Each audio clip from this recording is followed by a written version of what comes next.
Bien-aimés dans le Seigneur Jésus, que Dieu vous bénisse encore. J'aimerais que nous partagions ensemble la parole du Seigneur. Alléluia. Quand le Seigneur nous dit que nous devons être ses imitateurs, il dit, nous devons être ses imitateurs. Et soyons saints comme notre Père Céleste est saint. Bien-aimés, le Seigneur Jésus, en nous parlant de cette façon, il est juste en train de nous dire, c'est en quelque sorte une obligation, que pour être saints, nous devons imiter sa façon de vivre. Nous devons imiter sa façon de se conduire. Nous devons imiter sa façon de se comporter. Puisque Jésus-Christ est notre miroir. Jésus-Christ est notre référence. Jésus-Christ est notre modèle. C'est à Christ que nous devons regarder. Christ a vécu comment? La Bible dit qu'il s'est éloigné du mal. Il a vécu, il n'a même pas péché. Alléluia. Ah oui. Quand le Seigneur dit que le lien de la perfection, c'est l'amour. Donc, c'est-à-dire que nous pouvons être parfaits. Mais j'entends souvent certains hommes de Dieu le dire, que la perfection n'est pas de ce monde. Mais non, la perfection est bien de ce monde. Mais c'est parce que nous refusons de pratiquer pleinement l'amour avec ses vertus. Si le Seigneur même dit que le lien de la perfection, c'est l'amour, c'est-à-dire que nous pouvons être parfaits. Nous ne payons pas le prix pour être parfaits, mais nous trouvons des échappatoires, comme disant, comme quoi la perfection n'est pas de ce monde. Ce sont des histoires. Ce sont des histoires. C'est parce que nous donnons suffisamment de force aux œuvres de la chair. C'est parce que nous nous laissons captiver, asservir par les œuvres de la chair. Et quand les œuvres de la chair commencent à avoir le dessus sur nous, alors nous pouvons utiliser des expressions telles que « il n'y a pas de perfection sur la terre ». Bien-aimés dans le Seigneur, quand nous lisons Esther 4, versets 11 à 17, et Esther 5, versets 1 à 4, vous allez lire, nous comprenons que nous, les enfants de Dieu, c'est impératif d'avoir de bons témoignages. C'est impératif d'avoir de bons comportements. C'est impératif d'avoir de bons agissements. C'est impératif de véritablement ressembler à Christ. Alléluia. Parce que de nos jours, bien-aimés, ta vie parle mieux que la Bible. Ta vie parle d'une manière puissante que la Bible. Ta vie parle d'une manière extraordinaire que la Bible. Ta vie est le puissant témoignage de l'heure. Alléluia. Ta façon de te comporter, ta façon d'agir, ta façon de vivre, ta façon de faire amène plusieurs personnes à se poser la question, mais celui-ci, celle-ci, c'est même qui?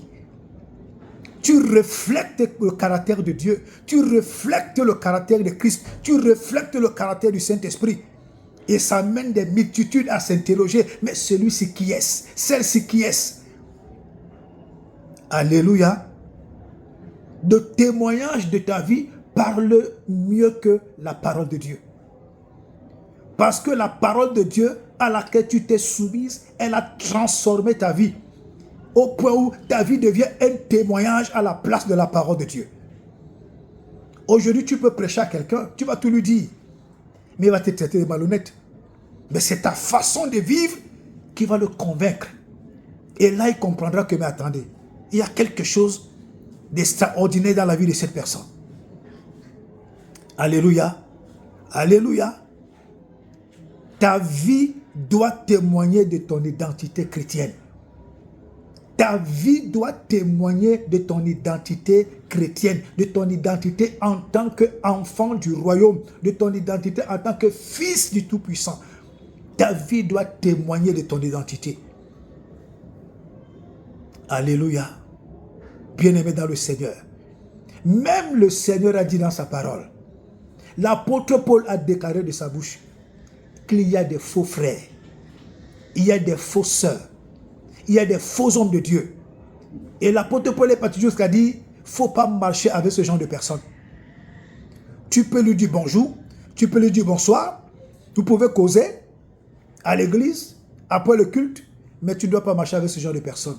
Tu ne dois pas te retrouver lorsque tout ce genre de personnes, parce que ce genre de personnes vont salir ton témoignage. Alléluia. Bien-aimé dans le Seigneur, vous savez, le Seigneur est si merveilleux, si excellent, si puissant. Alléluia. Lorsque ta vie reflète les vertus de Dieu, ton témoignage transforme des vies. Je dis, lorsque la Bible est inscrite dans ton cœur, pas dans ta tête, pas dans tes pensées, lorsque la parole de Dieu est inscrite dans ton cœur, elle reflète les vertus de Dieu. Et ta vie transforme des multitudes. Partout où tu arrives, tu es une lumière. Partout où tu arrives, tu es le témoignage vivant de la parole de Dieu. Partout où tu arrives, tu es le reflet de ce que Dieu est. La lumière, la gloire, la transformation, le témoignage. Alléluia. Nous avons une image à défendre. Enfant de Dieu, fils de Dieu, chrétien, nous avons une image à défendre et c'est impératif. Nous avons un royaume à promouvoir, c'est impératif.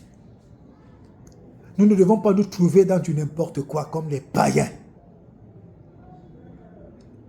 Frères et sœurs, si tu es né avec la marque de la bête, si tu es dans le rang de ce que 2 Timothée 3 prescrit, décrit, fais attention. L'enfer te guette. Alléluia. La vie de la reine Esther, rien que sa vie, sa façon de faire, a converti toutes ses servantes. J'ai dit que la vie d'Esther, sa façon de vivre, a converti toutes ses servantes, toutes ses domestiques.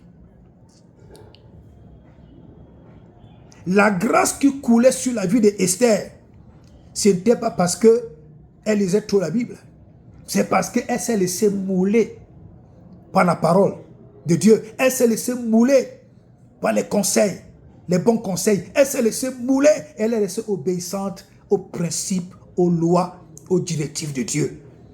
C'est pourquoi elle a bénéficié des grâces extraordinaires.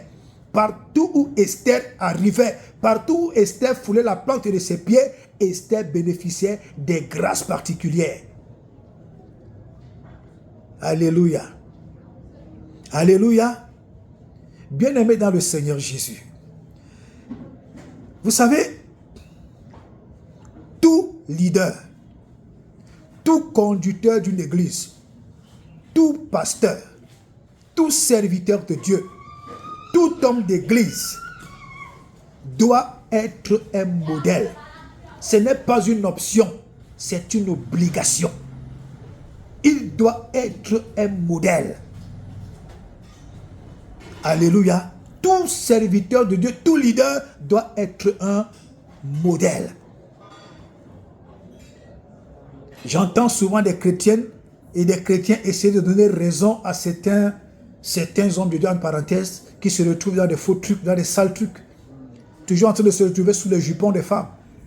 Et j'entends les gens dire, en trouvant des échappatoires bidons, c'est quand même un homme de Dieu. Non, c'est une raison qui ne doit pas être. Elle n'a pas lieu d'être, cette raison. La Bible dit bien que c'est un homme de Dieu.